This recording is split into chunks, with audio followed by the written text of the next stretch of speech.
The Scarlet Letter by Nathaniel Hawthorne. Chapter 21. The New England Holiday.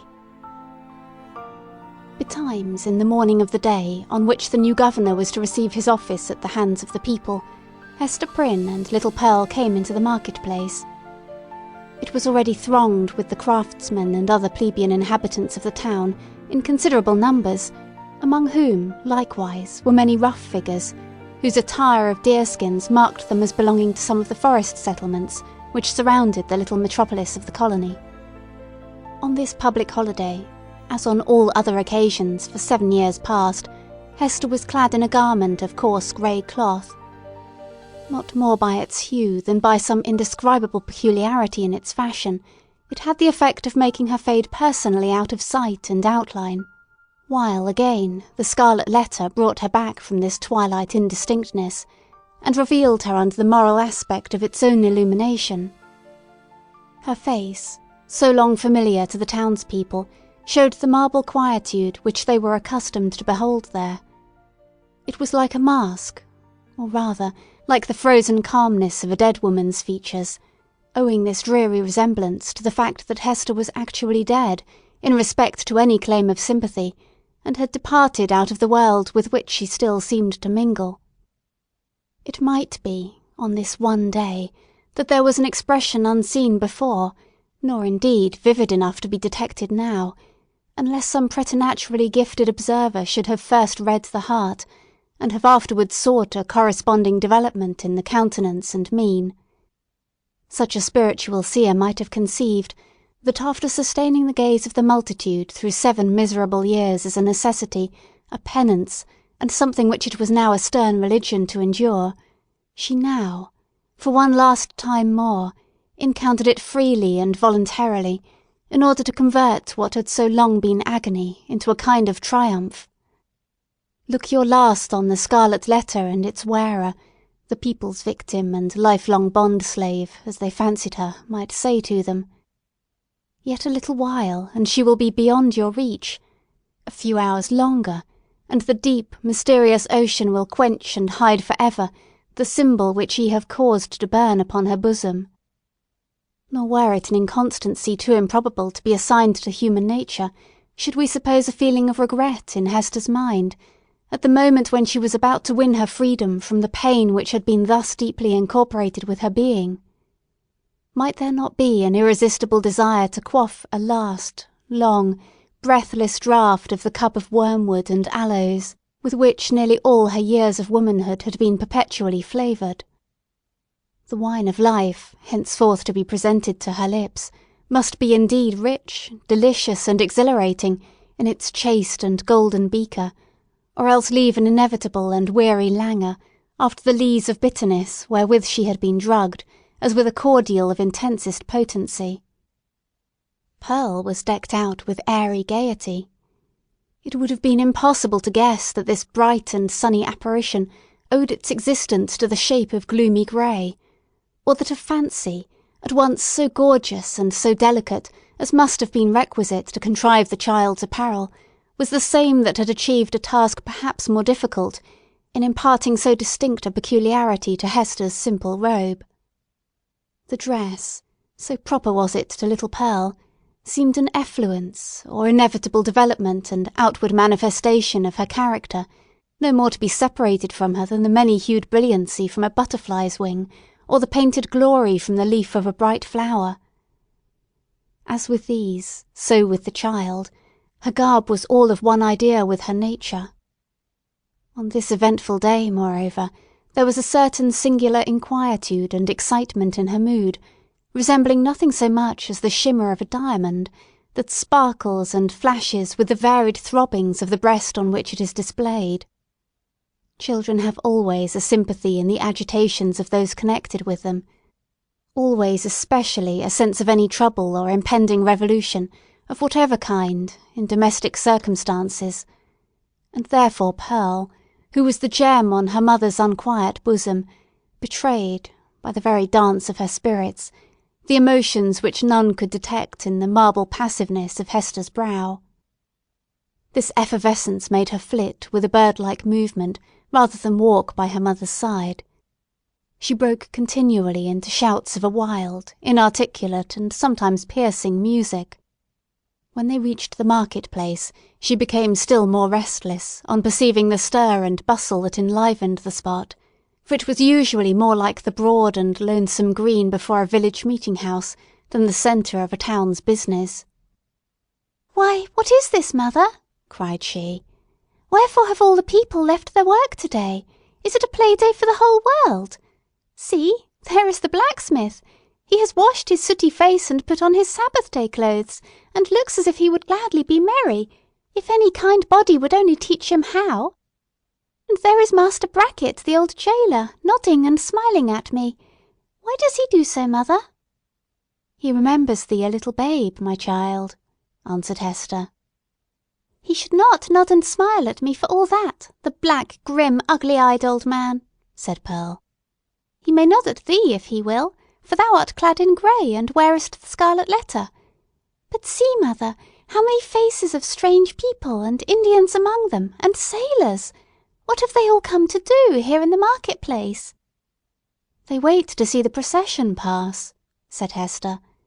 "For the governor and the magistrates are to go by, and the ministers, and all the great people and good people, with the music and the soldiers marching before them." "And will the minister be there?" asked Pearl. "And will he hold out both his hands to me, as when thou leddest me to him from the brookside?" "He will be there, child," answered her mother. "But he will not greet thee to-day, nor must thou greet him." "What a strange, sad man is he!" said the child, as if speaking partly to herself. "In the dark night-time he calls us to him, and holds thy hand and mine, as when we stood with him on the scaffold yonder. And in the deep forest, where only the old trees can hear, and the strip of sky sees it, he talks with thee, sitting on a heap of moss. And he kisses my forehead, too, so that the little brook would hardly wash it off. But here, in the sunny day, and among all the people, he knows us not, nor must we know him. A strange, sad man is he, with his hand always over his heart." "Be quiet, Pearl! Thou understandest not these things," said her mother. "Think not now of the minister, but look about thee, and see how cheery is everybody's face to-day.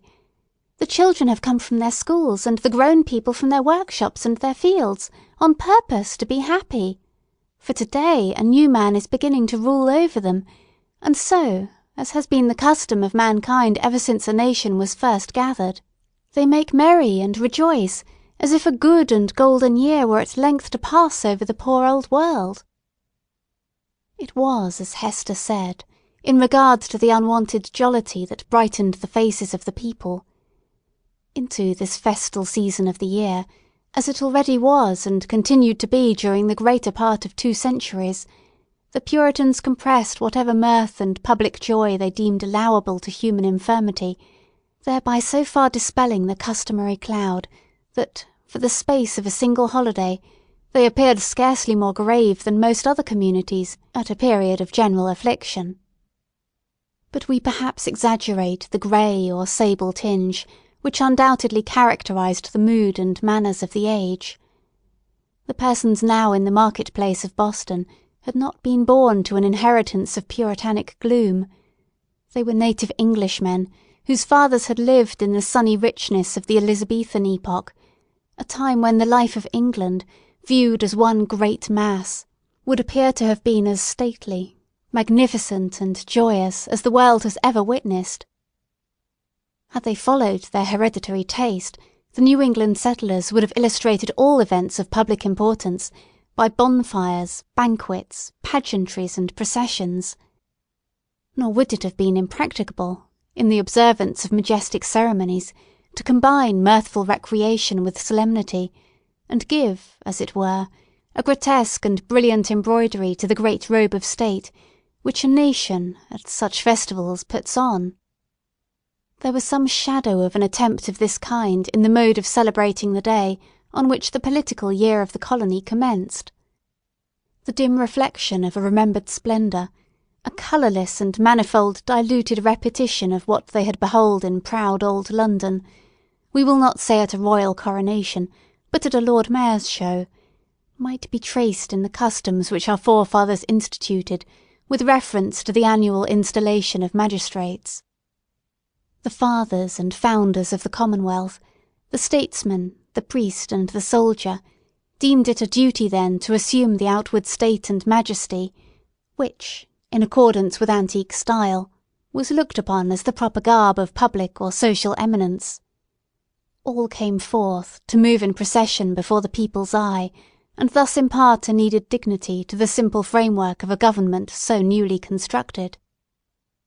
Then, too, the people were countenanced, if not encouraged, in relaxing the severe and close application to their various modes of rugged industry, which, at all other times, seemed of the same piece and material with their religion. Here, it is true, were none of the appliances which popular merriment would so readily have found in the England of Elizabeth's time, or that of James.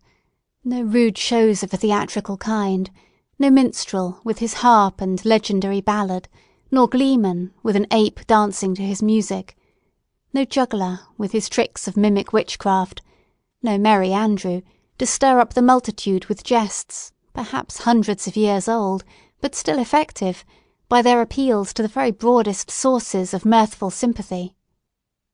All such professors of the several branches of jocularity would have been sternly repressed, not only by the rigid discipline of law, but by the general sentiment which gives law its vitality. Not the less, however, the great honest face of the people smiled, grimly perhaps, but widely too. Nor were sports wanting, such as the colonists had witnessed and shared in long ago at the country fairs and on the village greens of England, and which it was thought well to keep alive on this new soil, for the sake of the courage and manliness that were essential in them. Wrestling matches, in the different fashions of Cornwall and Devonshire, were seen here and there about the market-place. In one corner there was a friendly bout at quarterstaff, and, what attracted most interest of all, on the platform of the pillory, already so noted in our pages, two masters of defence were commencing an exhibition with the buckler and broadsword. But, much to the disappointment of the crowd, this latter business was broken off by the interposition of the town beadle, who had no idea of permitting the majesty of the law to be violated by such an abuse of one of its consecrated places. It may not be too much to affirm, on the whole, the people being then in the first stages of joyless deportment, and the offspring of sires who had known how to be merry in their day, that they would compare favourably, in point of holiday-keeping, with their descendants, even at so long an interval as ourselves. Their immediate posterity, the generation next to the early emigrants, wore the blackest shade of Puritanism, and so darkened the national visage with it, that all the subsequent years have not sufficed to clear it up. We have yet to learn again the forgotten art of gaiety. The picture of human life in the market-place, though its general tint was the sad grey, brown, or black of the English emigrants, was yet enlivened by some diversity of hue. A party of Indians, in their savage finery of curiously embroidered deerskin robes, wampum belts, red and yellow ochre, and feathers, and armed with the bow and arrow and stone-headed spear, stood apart, with countenances of inflexible gravity, beyond what even the Puritan aspect could attain. Nor, wild as were these painted barbarians, were they the wildest feature of the scene. This distinction could more justly be claimed by some mariners, a part of the crew of the vessel from the Spanish Main, who had come ashore to see the humours of Election Day. They were rough-looking desperadoes, with sun-blackened faces and an immensity of beard. Their wide, short trousers were confined about the waist by belts, often clasped with a rough plate of gold, and sustaining always a long knife, and, in some instances, a sword. From beneath their broad-brimmed hats of palm-leaf gleamed eyes which, even in good nature and merriment, had a kind of animal ferocity. They transgressed, without fear or scruple, the rules of behaviour that were binding on all others, smoking tobacco under the beadle's very nose, though each whiff would have cost a townsman a shilling, and quaffing, at their pleasure, draughts of wine or aquavitae from pocket flasks, which they freely tendered to the gaping crowd around them. It remarkably characterised the incomplete morality of the age, rigid as we call it, that a licence was allowed the seafaring class, not merely for their freaks on shore, but for far more desperate deeds on their proper element. The sailor of that day would go near to be arraigned as a pirate in our own. There could be little doubt, for instance, that this very ship's crew, though no unfavourable specimens of the nautical brotherhood, had been guilty, as we should phrase it, of depredations on the Spanish commerce, such as would have perilled all their necks in a modern court of justice. But the sea, in those old times, heaved, swelled, and foamed very much at its own will, or subject only to the tempestuous wind, with hardly any attempts at regulation by human law. The buccaneer on the wave might relinquish his calling, and become at once, if he chose, a man of probity and piety on land, nor, even in the full career of his reckless life, was he regarded as a personage with whom it was disreputable to traffic or casually associate. Thus the Puritan elders, in their black cloaks, starched bands, and steeple-crowned hats, smiled not unbenignantly at the clamour and rude deportment of these jolly seafaring men, and it excited neither surprise nor animadversion when so reputable a citizen as old Roger Chillingworth, the physician, was seen to enter the market-place, in close and familiar talk with the commander of the questionable vessel. The latter was by far the most showy and gallant figure, so far as apparel went, anywhere to be seen among the multitude. He wore a profusion of ribbons on his garment, and gold lace on his hat, which was also encircled by a gold chain, and surmounted with a feather. There was a sword at his side, and a sword-cut on his forehead, which, by the arrangement of his hair, he seemed anxious rather to display than hide. A landsman could hardly have worn this garb, and shown this face, and worn and shown them both with such a galliard air, without undergoing stern question before a magistrate, and probably incurring fine or imprisonment, or perhaps an exhibition in the stocks. As regarded the shipmaster, however, all was looked upon as pertaining to the character, as to a fish his glistening scales. After parting from the physician, the commander of the Bristol ship strolled idly through the market-place, until, happening to approach the spot where Hester Prynne was standing, he appeared to recognise, and did not hesitate to address her. As was usually the case wherever Hester stood, a small vacant area, a sort of magic circle, had formed itself about her, into which, though the people were elbowing one another at a little distance, none ventured or felt disposed to intrude.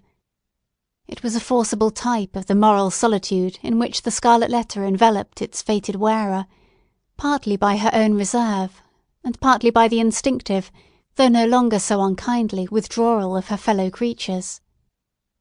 Now, if never before, it answered a good purpose, by enabling Hester and the seaman to speak together without risk of being overheard, and so changed was Hester Prynne's repute before the public, that the matron in town most eminent for rigid morality could not have held such intercourse with less result of scandal than herself.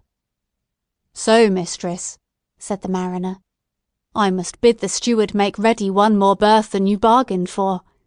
No fear of scurvy or ship fever this voyage. What with the ship's surgeon and this other doctor, our only danger will be from drug or pill, more by token, as there is a lot of apothecary's stuff aboard, which I traded for with a Spanish vessel." "What mean you?" inquired Hester, startled more than she permitted to appear. "Have you another passenger?" "Why, know you not," cried the shipmaster, "that this physician here, Chillingworth he calls himself, is minded to try my cabin fare with you?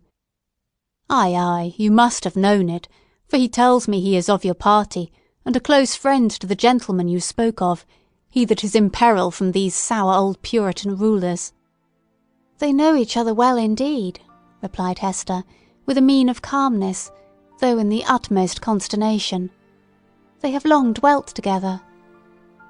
Nothing further passed between the mariner and Hester Prynne.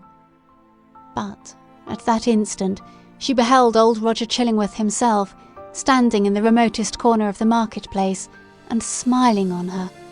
A smile which, across the wide and bustling square, and through all the talk and laughter, and various thoughts, moods, and interests of the crowd, conveyed secret and fearful meaning. End of Chapter 21. Chapter 22. The Procession. Before Hester Prynne could call together her thoughts and consider what was practicable to be done in this new and startling aspect of affairs, the sound of military music was heard approaching along a contiguous street. It denoted the advance of the procession of magistrates and citizens on its way towards the meeting-house, where, in compliance with a custom thus early established, and ever since observed, the Reverend Mr. Dimmesdale was to deliver an election sermon. Soon the head of the procession showed itself, with a slow and stately march, turning a corner and making its way across the market-place. First came the music. It comprised a variety of instruments, perhaps imperfectly adapted to one another, and played with no great skill, but yet attaining the great object for which the harmony of drum and clarion addresses itself to the multitude, that of imparting a higher and more heroic air to the scene of life that passes before the eye. Little Pearl at first clapped her hands, but then lost, for an instant, the restless agitation that had kept her in a continual effervescence throughout the morning. She gazed silently, and seemed to be borne upward, like a floating sea-bird, on the long heaves and swells of sound. But she was brought back to her former mood by the shimmer of the sunshine on the weapons and bright armour of the military company which followed after the music and formed the honorary escort of the procession. This body of soldiery, which still sustains a corporate existence and marches down from past ages with an ancient and honourable fame, was composed of no mercenary materials. Its ranks were filled with gentlemen who felt the stirrings of martial impulse and sought to establish a kind of college of arms, where, as in an association of Knights Templars, they might learn the science, and, so far as peaceful exercise would teach them, the practices of war. The high estimation then placed upon the military character might be seen in the lofty port of each individual member of the company. Some of them, indeed, by their services in the Low Countries and on other fields of European warfare, had fairly won their title to assume the name and pomp of soldiership. The entire array, moreover, clad in burnished steel, and with plumage nodding over their bright morions, had a brilliancy of effect which no modern display can aspire to equal. And yet the men of civil eminence, who came immediately behind the military escort, were better worth a thoughtful observer's eye. Even in outward demeanour, they showed a stamp of majesty that made the warrior's haughty stride look vulgar, if not absurd. It was an age when what we call talent had far less consideration than now, but the massive materials which produce stability and dignity of character a great deal more.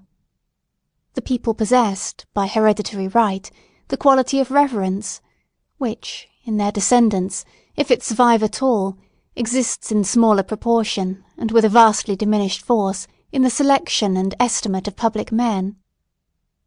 The change may be for good or ill, and is partly, perhaps, for both. In that old day, the English settler on these rude shores, having left king, nobles, and all degrees of awful rank behind, while still the faculty and necessity of reverence were strong in him, bestowed it on the white hair and venerable brow of age, on long-tried integrity, on solid wisdom and sad-coloured experience, on endowments of that grave and weighty order which gives the idea of permanence, and comes under the general definition of respectability. These primitive statesmen, therefore, Bradstreet, Endicott, Dudley, Bellingham, and their compeers, who were elevated to power by the early choice of the people, seem to have been not often brilliant, but distinguished by a ponderous sobriety, rather than activity of intellect. They had fortitude and self-reliance, and, in time of difficulty or peril, stood up for the welfare of the state like a line of cliffs against a tempestuous tide. The traits of character here indicated were well represented in the square cast of countenance and large physical development of the new colonial magistrates. So far as a demeanour of natural authority was concerned, the mother country need not have been ashamed to see these foremost men of an actual democracy adopted into the House of Peers, or made the Privy Council of the Sovereign. Next in order to the magistrates came the young and eminently distinguished divine, from whose lips the religious discourse of the anniversary was expected. His was the profession, at that era, in which intellectual ability displayed itself far more than in political life, for, leaving a higher motive out of the question, it offered inducements powerful enough, in the almost worshipping respect of the community, to win the most aspiring ambition into its service. Even political power, as in the case of Increase Mather, was within the grasp of a successful priest. It was the observation of those who beheld him now, that never, since Mr. Dimmesdale first set his foot on the New England shore, had he exhibited such energy as was seen in the gait and air with which he kept his pace in the procession. There was no feebleness of step, as at other times. His frame was not bent, nor did his hand rest ominously upon his heart. Yet, if the clergyman were rightly viewed, his strength seemed not of the body. It might be spiritual and imparted to him by angelic ministrations. It might be the exhilaration of that potent cordial, which is distilled only in the furnace glow of earnest and long-continued thought. Or, perchance, his sensitive temperament was invigorated by the loud and piercing music that swelled heavenward and uplifted him on its ascending wave. Nevertheless, so abstracted was his look, it might be questioned whether Mr. Dimmesdale even heard the music. There was his body, moving onward, and with an unaccustomed force. But where was his mind? Far and deep in its own region, busying itself, with preternatural activity, to marshal a procession of stately thoughts that were soon to issue thence, and so he saw nothing, heard nothing, knew nothing of what was around him, but the spiritual element took up the feeble frame and carried it along, unconscious of the burden, and converting it to spirit like itself. Men of uncommon intellect, who have grown morbid, possess this occasional power of mighty effort, into which they throw the life of many days, and then are lifeless for as many more.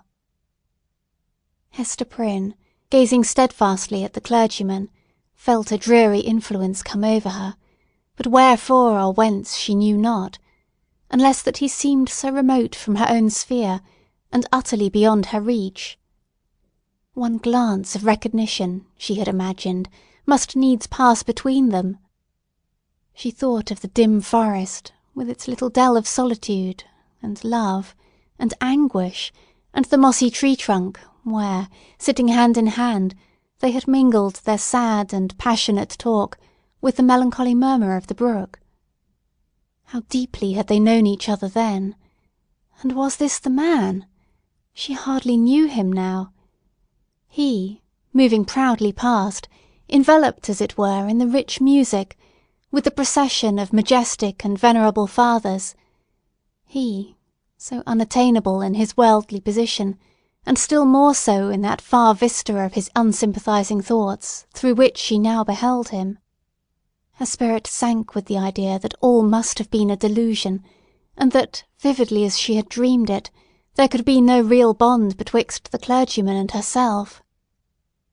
And thus much of woman was there in Hester, that she could scarcely forgive him, least of all now, when the heavy footstep of their approaching fate might be heard, nearer, nearer, nearer, for being able so completely to withdraw himself from their mutual world, while she groped darkly and stretched forth her cold hands and found him not. Pearl either saw and responded to her mother's feelings, or herself felt the remoteness and intangibility that had fallen around the minister.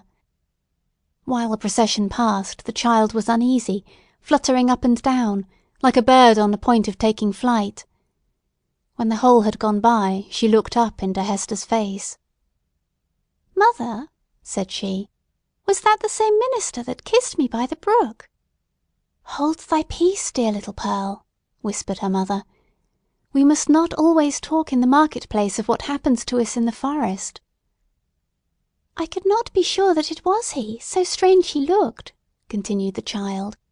"Else I would have run to him, and bid him kiss me now, before all the people, even as he did yonder among the dark old trees. What would the minister have said, mother? Would he have clapped his hand over his heart, and scowled on me, and bid me begone?" "What should he say, Pearl?"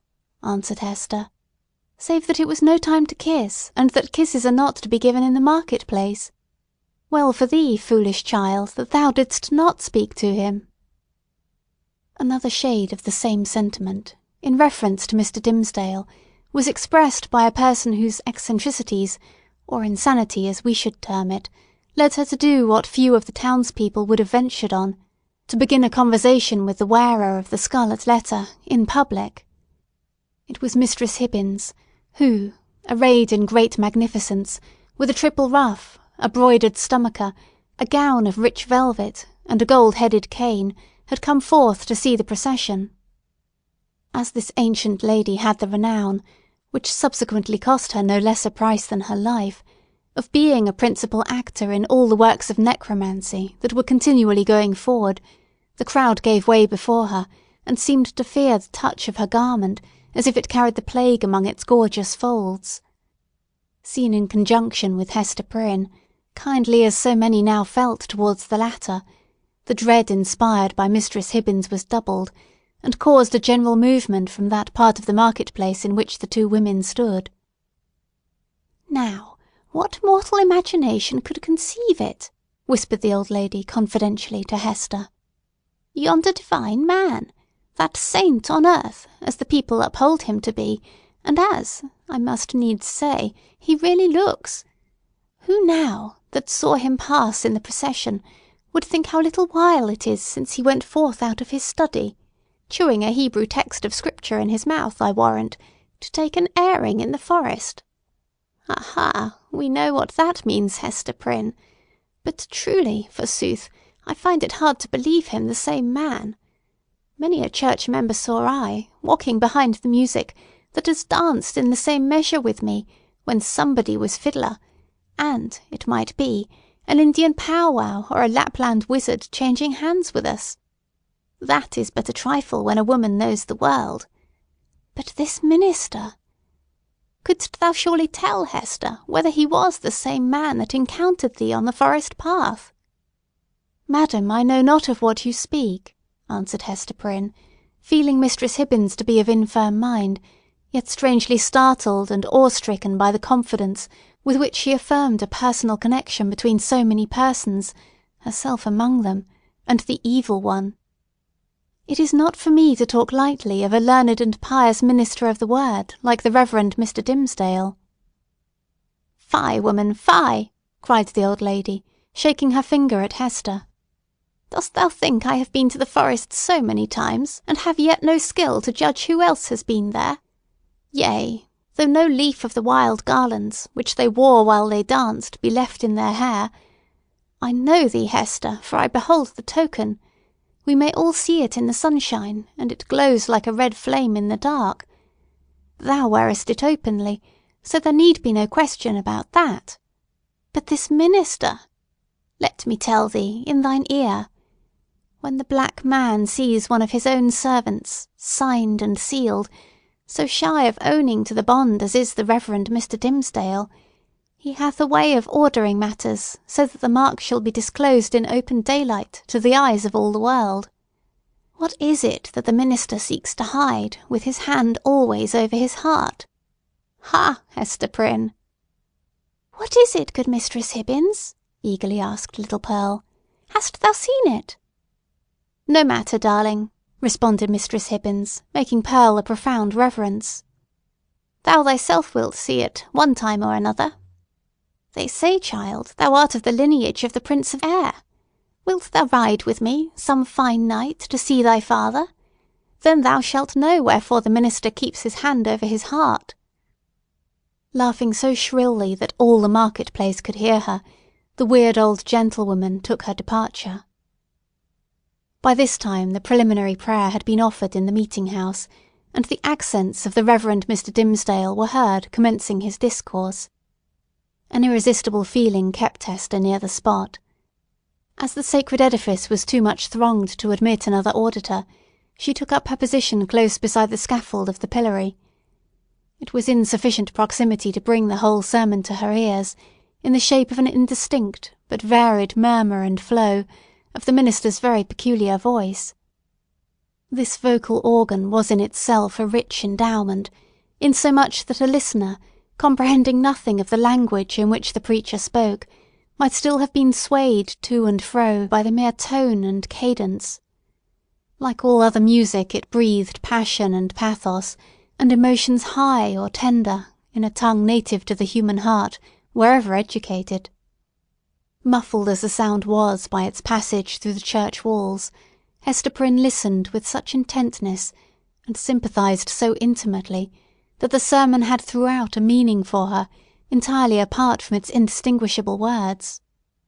These, perhaps, if more distinctly heard, might have been only a grosser medium, and have clogged the spiritual sense.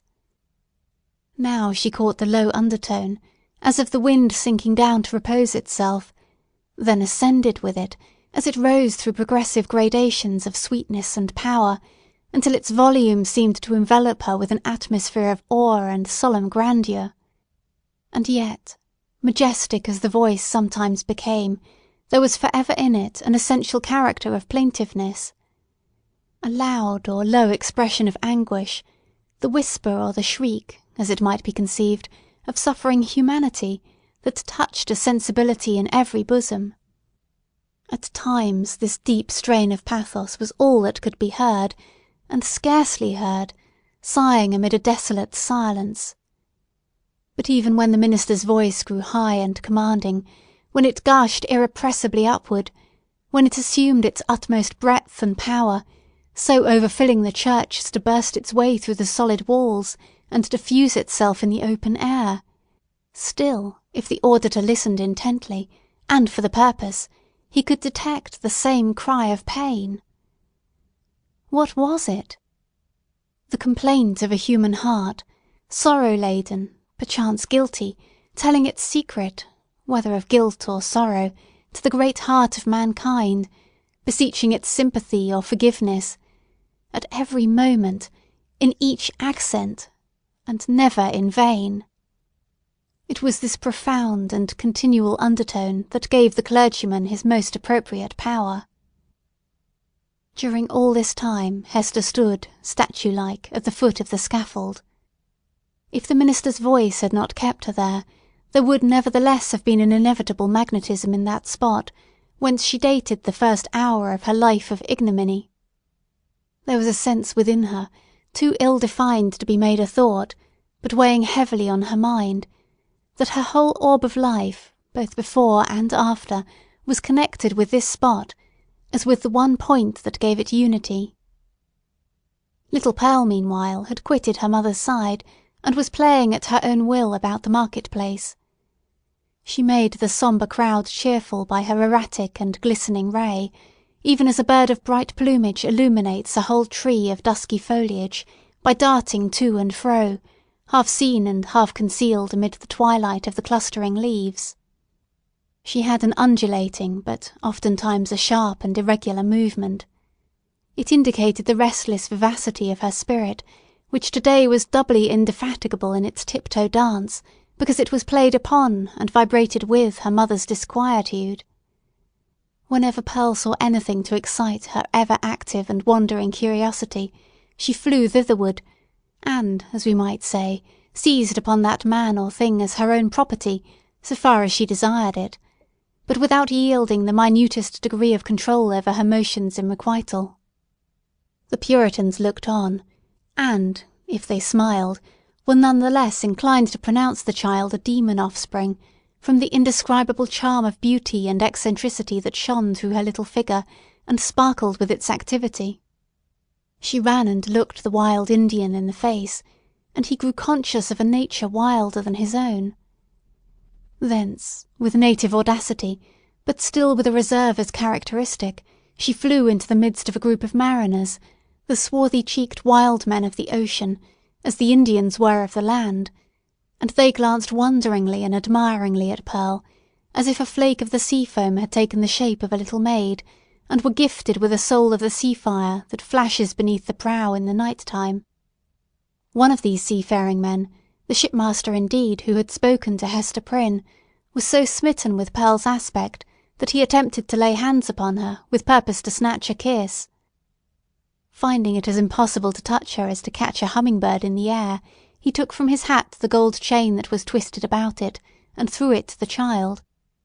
Pearl immediately twined it around her neck and waist, with such happy skill that, once seen there, it became a part of her, and it was difficult to imagine her without it.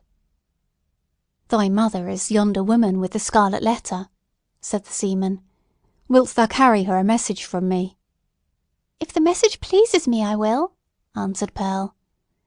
"Then tell her," rejoined he, "that I spake again with the black-visaged, hump-shouldered old doctor, and he engages to bring his friend, the gentleman she wots of, aboard with him. So let thy mother take no thought, save for herself and thee. Wilt thou tell her this, thou witch-baby?" "Mistress Hibbins says my father is the Prince of the Air," cried Pearl, with a naughty smile. "If thou callest me that ill name, I shall tell him of thee, and he will chase thy ship with a tempest." Pursuing a zigzag course across the market-place, the child returned to her mother and communicated what the mariner had said. Hester's strong, calm, steadfastly enduring spirit almost sank, at last, on beholding this dark and grim countenance of an inevitable doom, which, at the moment when a passage seemed to open for the minister and herself out of their labyrinth of misery, showed itself, with an unrelenting smile, right in the midst of their path. With her mind harassed by the terrible perplexity in which the shipmaster's intelligence involved her, she was also subjected to another trial. There were many people present, from the country round about, who had often heard of the Scarlet Letter, and to whom it had been made terrific by 100 false or exaggerated rumours, but who had never beheld it with their own bodily eyes. These, after exhausting other modes of amusement, now thronged about Hester Prynne with rude and boorish intrusiveness. Unscrupulous as it was, however, it could not bring them nearer than a circuit of several yards. At that distance they accordingly stood, fixed there by the centrifugal force of the repugnance which the mystical symbol inspired. The whole gang of sailors, likewise, observing the press of spectators, and learning the purport of the Scarlet Letter, came and thrust their sunburnt and desperado-looking faces into the ring. Even the Indians were affected by a sort of cold shadow of the white man's curiosity, and, gliding through the crowd, fastened their snake-like black eyes on Hester's bosom, conceiving, perhaps, that the wearer of this brilliantly embroidered badge must needs be a personage of high dignity among her people. Lastly, the inhabitants of the town, their own interest in this worn-out subject languidly reviving itself, by sympathy with what they saw others feel, lounged idly to the same quarter, and tormented Hester Prynne, perhaps more than all the rest, with their cool, well-acquainted gaze at her familiar shame. Hester saw and recognised the self-same faces of that group of matrons who had awaited her forthcoming from the prison door 7 years ago, all save one, the youngest and only compassionate among them, whose burial robe she had since made.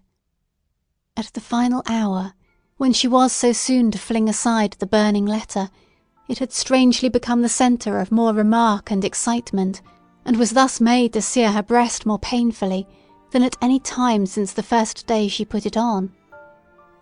While Hester stood in that magic circle of ignominy, where the cunning cruelty of her sentence seemed to have fixed her forever, the admirable preacher was looking down from the sacred pulpit upon an audience whose very inmost spirits had yielded to his control. The sainted minister in the church, the woman of the Scarlet Letter in the market-place. What imagination would have been irreverent enough to surmise that the same scorching stigma was on them both? End of Chapter 22. Chapter 23. The Revelation of the Scarlet Letter. The eloquent voice, on which the souls of the listening audience had been borne aloft, as on the swelling waves of the sea, at length came to a pause. There was a momentary silence, profound as what should follow the utterance of oracles. Then ensued a murmur and half-hushed tumult, as if the auditors, released from the high spell that had transported them into the region of another's mind, were returning into themselves, with all their awe and wonder still heavy on them. In a moment more, the crowd began to gush forth from the doors of the church. Now that there was an end, they needed other breath, more fit to support the gross and earthly life into which they relapsed, than that atmosphere which the preacher had converted into words of flame, and had burdened with the rich fragrance of his thought. In the open air their rapture broke into speech. The street and the market-place absolutely babbled from side to side with applauses of the minister. His hearers could not rest until they had told one another of what each knew better than he could tell or hear.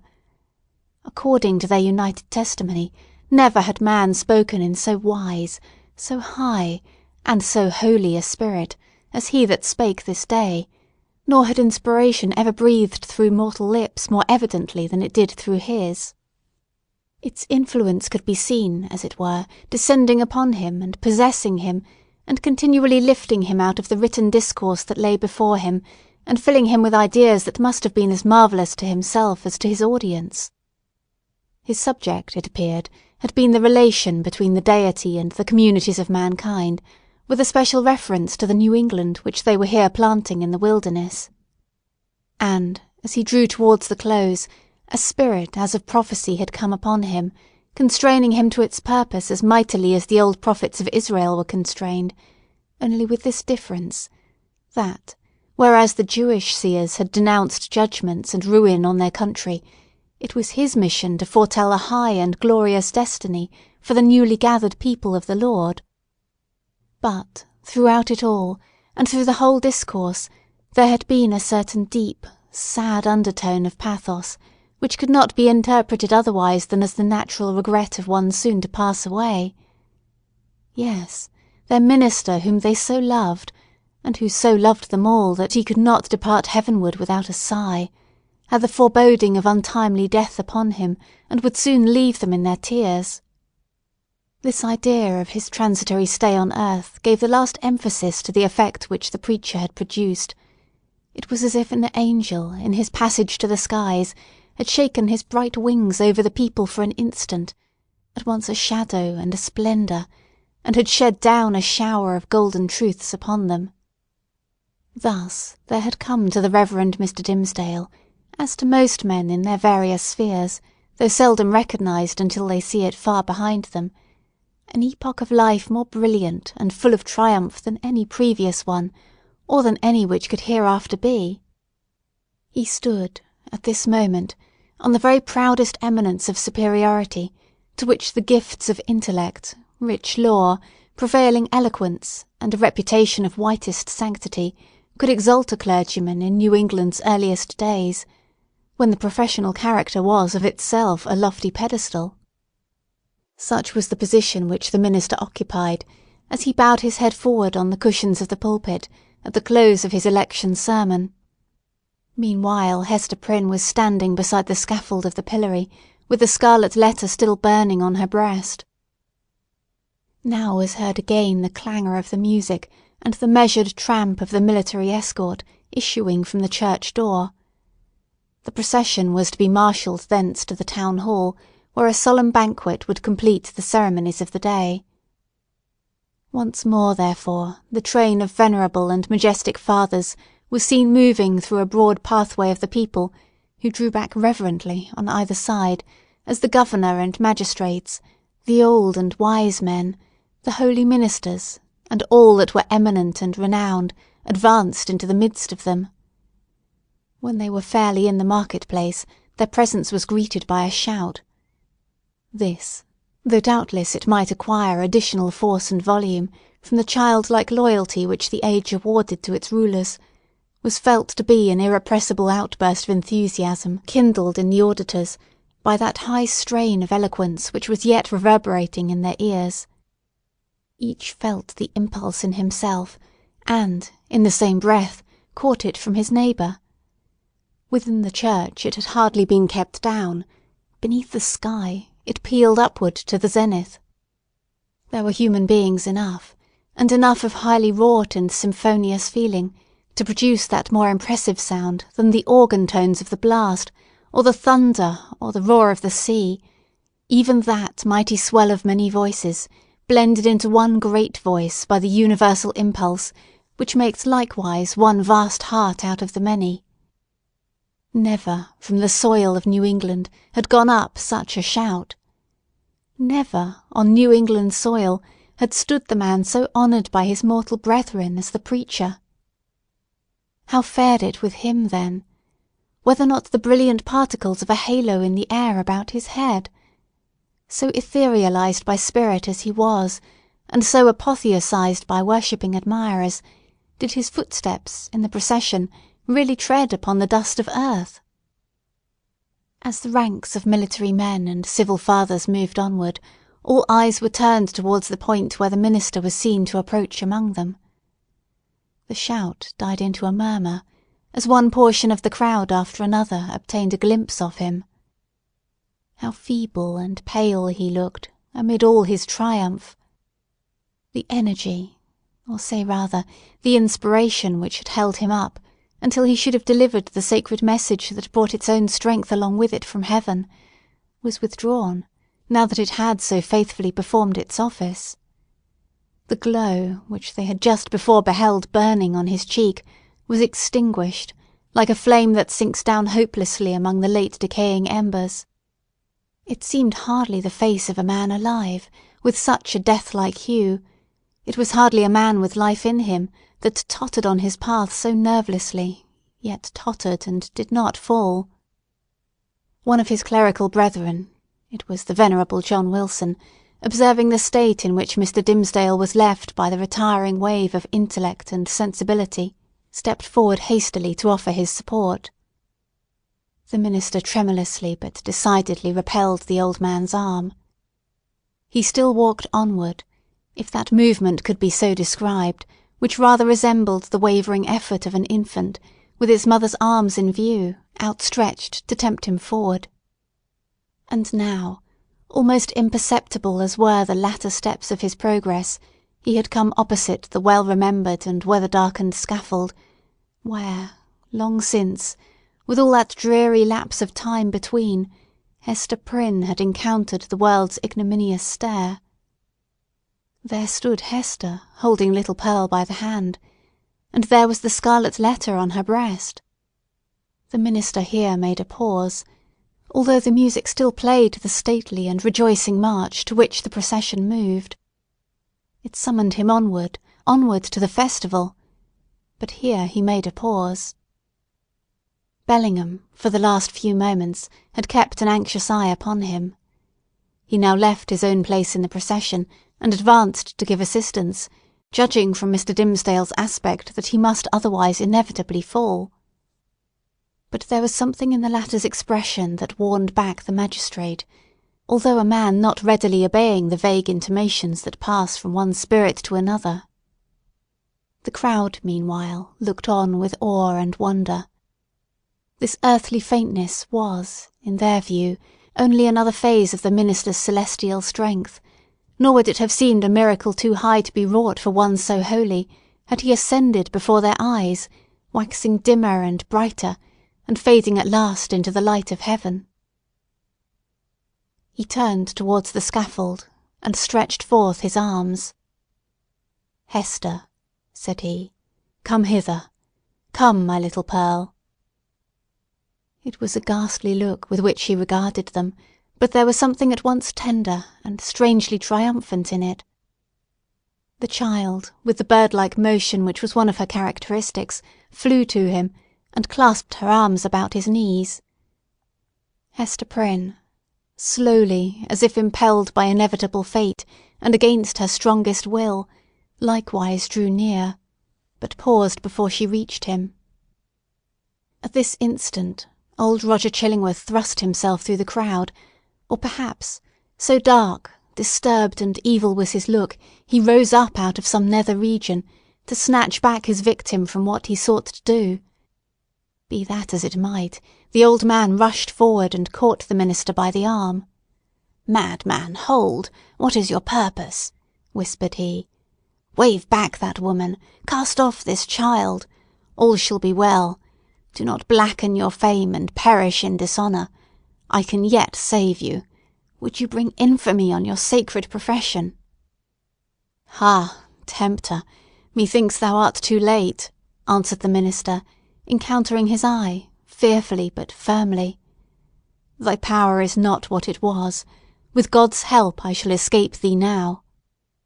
He again extended his hand to the woman of the scarlet letter.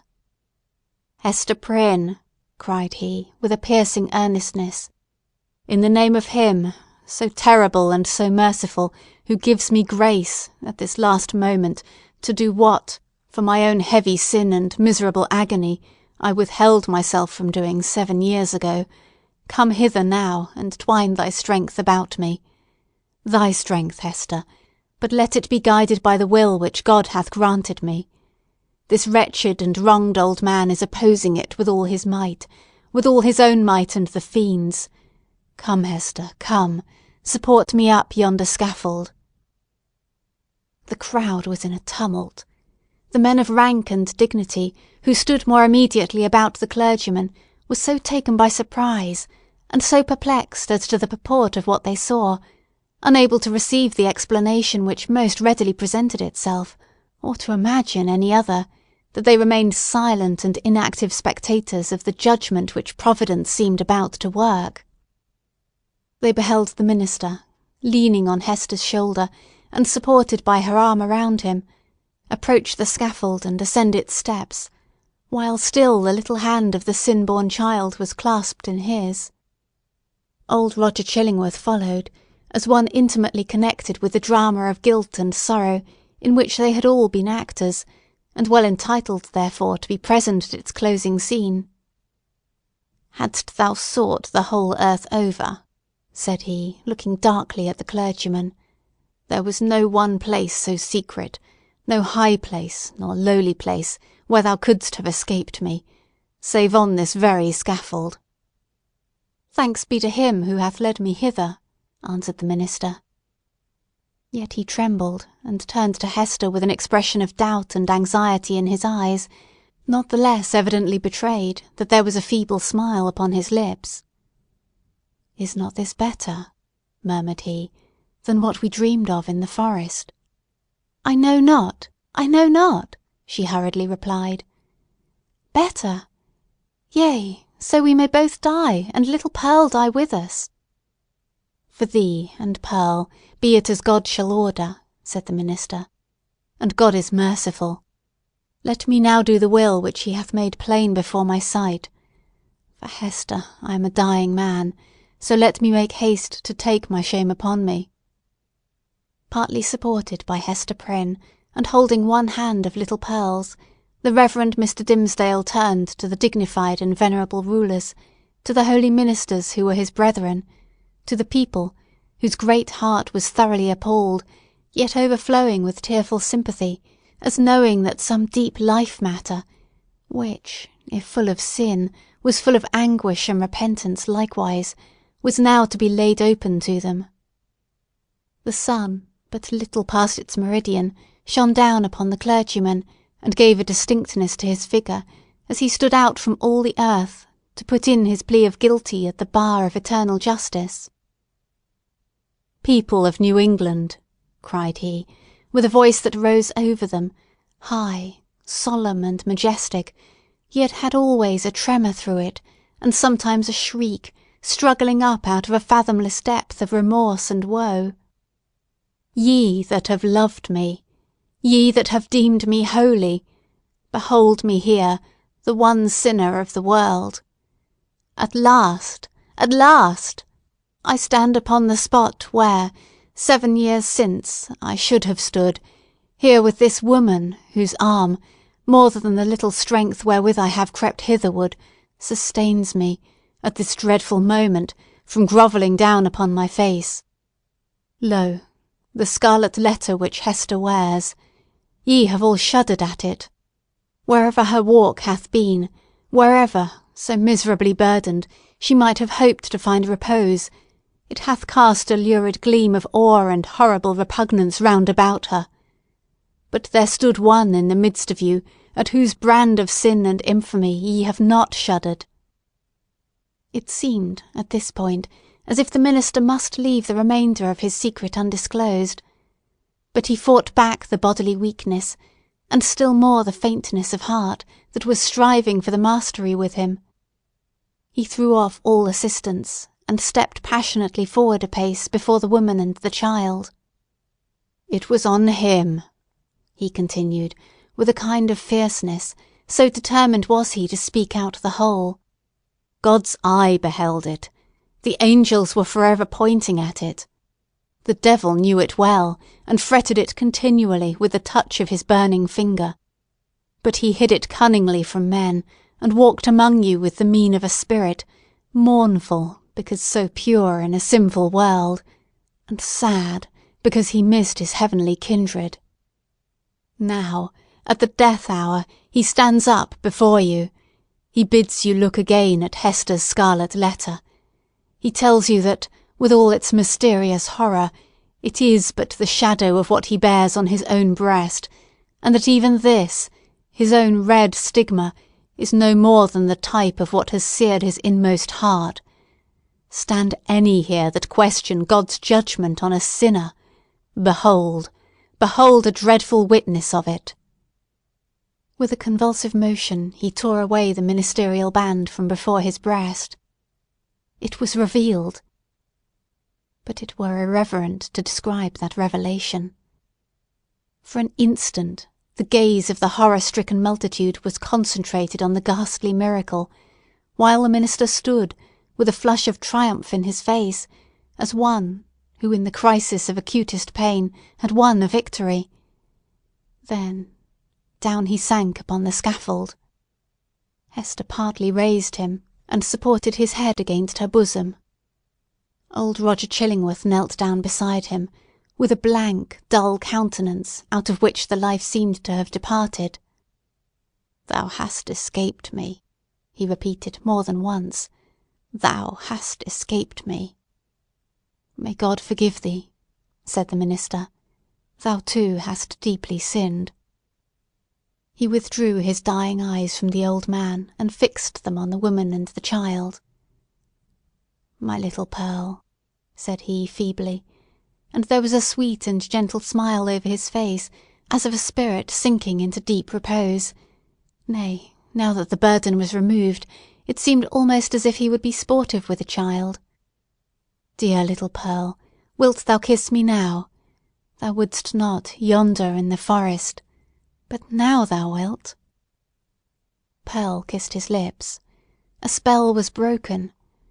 The great scene of grief, in which the wild infant bore a part, had developed all her sympathies, and, as her tears fell upon her father's cheek, they were the pledge that she would grow up amid human joy and sorrow, nor forever do battle with the world, but be a woman in it. Towards her mother, too, Pearl's errand as a messenger of anguish was all fulfilled. "Hester," said the clergyman, "farewell." "Shall we not meet again?" whispered she, bending her face down close to his. "Shall we not spend our immortal life together? Surely, surely we have ransomed one another with all this woe. Thou lookest far into eternity with those bright dying eyes, then tell me what thou seest." "Hush, Hester, hush," said he with tremulous solemnity. "The law we broke, the sin here so awfully revealed, let these alone be in thy thoughts. I fear. It may be that, when we forgot our God, when we violated our reverence each for the other's soul, it was thenceforth vain to hope that we could meet hereafter, in an everlasting and pure reunion. God knows, and he is merciful. He hath proved his mercy, most of all in my afflictions, by giving me this burning torture to bear upon my breast, by sending yonder dark and terrible man to keep the torture always at red heat, by bringing me hither to die this death of triumphant ignominy before the people. Had either of these agonies been wanting, I had been lost for ever. Praised is his name. His will be done. Farewell." That final word came forth with the minister's expiring breath. The multitude, silent till then, broke out in a strange, deep voice of awe and wonder, which could not as yet find utterance, save in this murmur that rolled so heavily after the departed spirit. End of Chapter 23. Chapter 24. Conclusion. After many days, when time sufficed for the people to arrange their thoughts in reference to the foregoing scene, there was more than one account of what had been witnessed on the scaffold. Most of the spectators testified to having seen, on the breast of the unhappy minister, a scarlet letter, the very semblance of that worn by Hester Prynne, imprinted in the flesh. As regarded its origin, there were various explanations, all of which must necessarily have been conjectural. Some affirmed that the Reverend Mr. Dimmesdale, on the very day when Hester Prynne first wore her ignominious badge, had begun a course of penance, which he afterwards, in so many futile methods, followed out, by inflicting a hideous torture on himself. Others contended that the stigma had not been produced until a long time subsequent, when old Roger Chillingworth, being a potent necromancer, had caused it to appear through the agency of magic and poisonous drugs. Others again, and those best able to appreciate the minister's peculiar sensibility and the wonderful operation of his spirit upon the body, whispered their belief that the awful symbol was the effect of the ever-active tooth of remorse, gnawing from the inmost heart outward, and at last manifesting heaven's dreadful judgment by the visible presence of the letter. The reader may choose among these theories. We have thrown all the light we could acquire upon the portent, and would gladly, now that it has done its office, erase its deep print out of our own brain, where long meditation has fixed it in very undesirable distinctness. It is singular, nevertheless, that certain persons, who were spectators of the whole scene, and professed never once to have removed their eyes from the Reverend Mr. Dimmesdale, denied that there was any mark whatever on his breast, more than on a newborn infant's. Neither, by their report, had his dying words acknowledged, nor even remotely implied, the slightest connection, on his part, with the guilt for which Hester Prynne had so long worn the scarlet letter. According to these highly respectable witnesses, the minister, conscious that he was dying, conscious also that the reverence of the multitude placed him already among saints and angels, had desired, by yielding up his breath in the arms of that fallen woman, to express to the world how entirely nugatory is the choicest of man's own righteousness.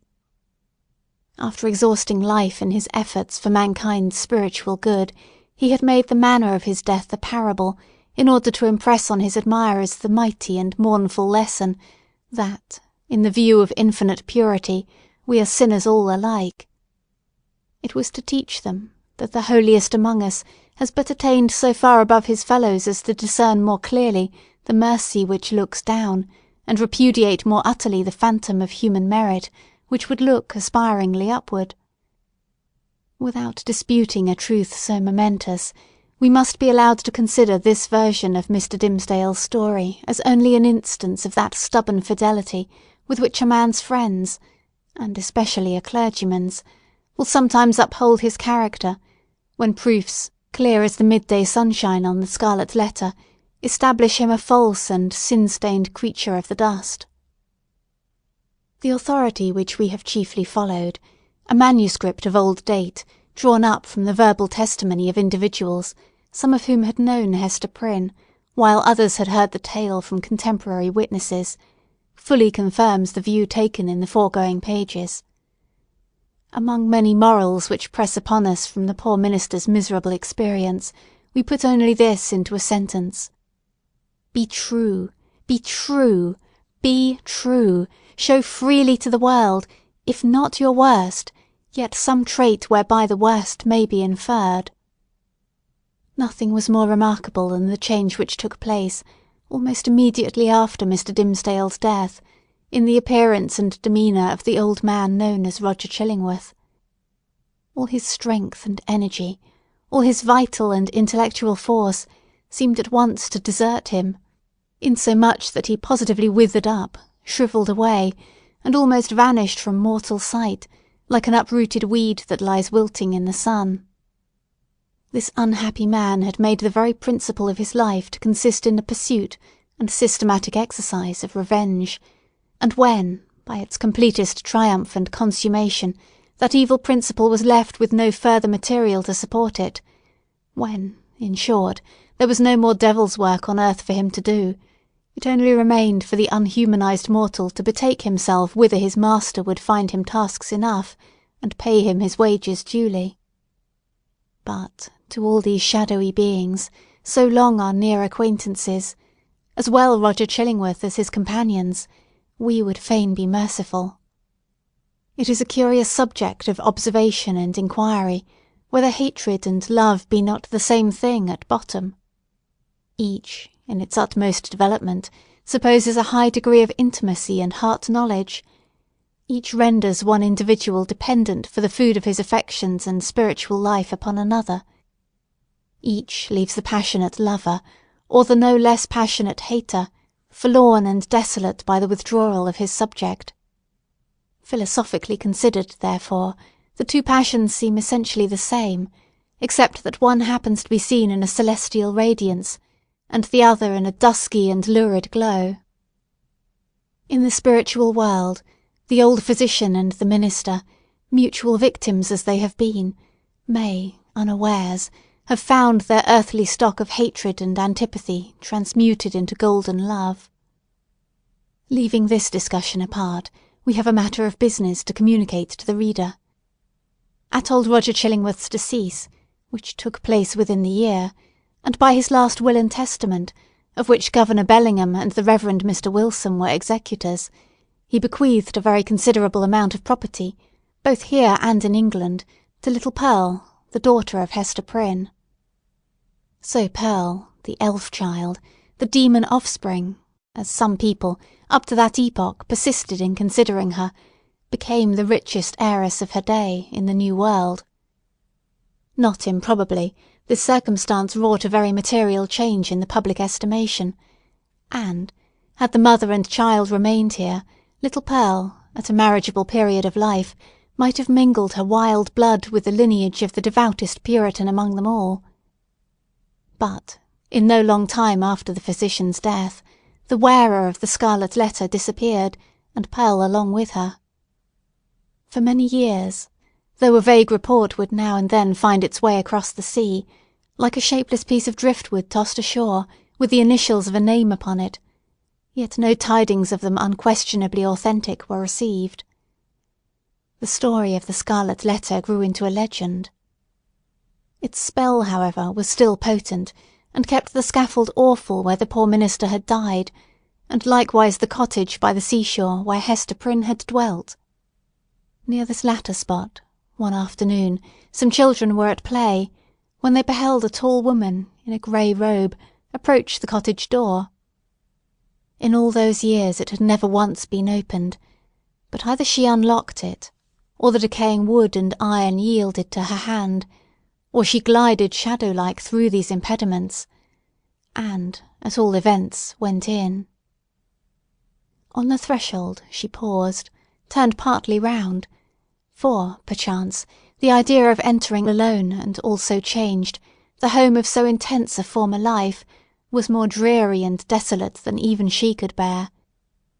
But her hesitation was only for an instant, though long enough to display a scarlet letter on her breast.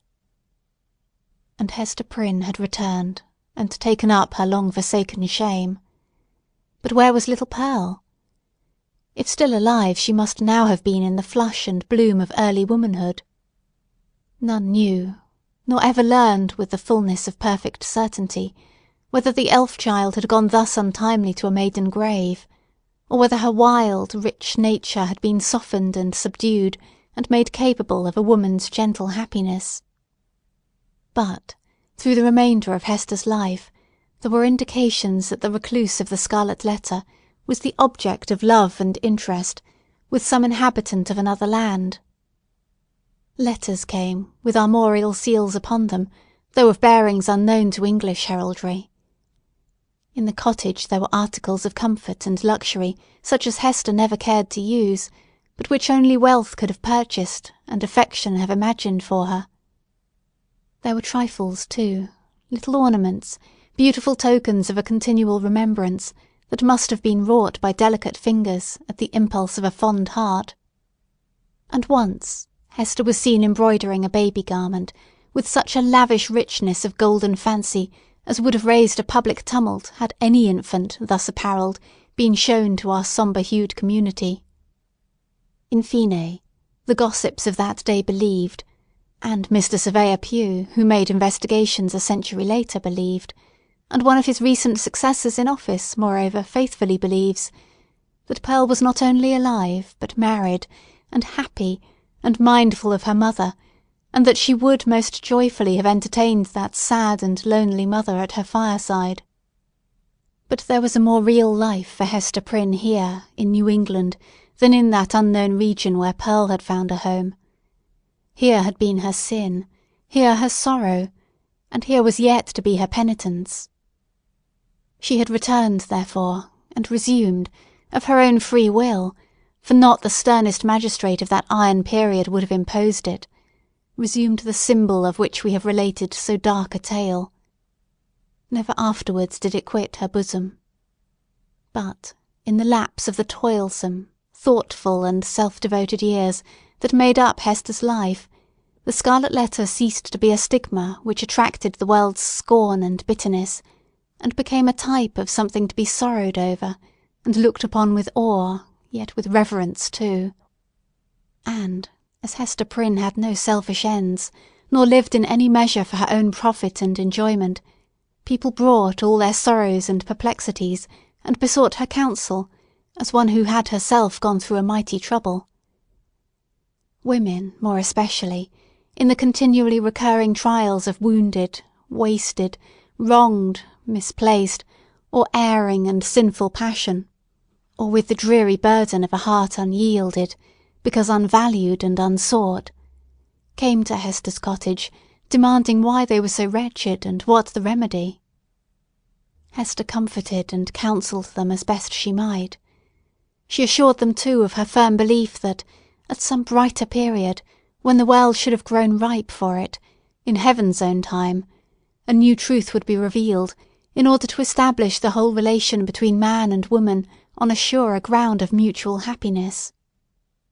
Earlier in life, Hester had vainly imagined that she herself might be the destined prophetess, but had long since recognized the impossibility that any mission of divine and mysterious truth should be confided to a woman stained with sin, bowed down with shame, or even burdened with a lifelong sorrow. The angel and apostle of the coming revelation must be a woman indeed, but lofty, pure, and beautiful, and wise, moreover, not through dusky grief, but the ethereal medium of joy, and showing how sacred love should make us happy, by the truest test of a life successful to such an end.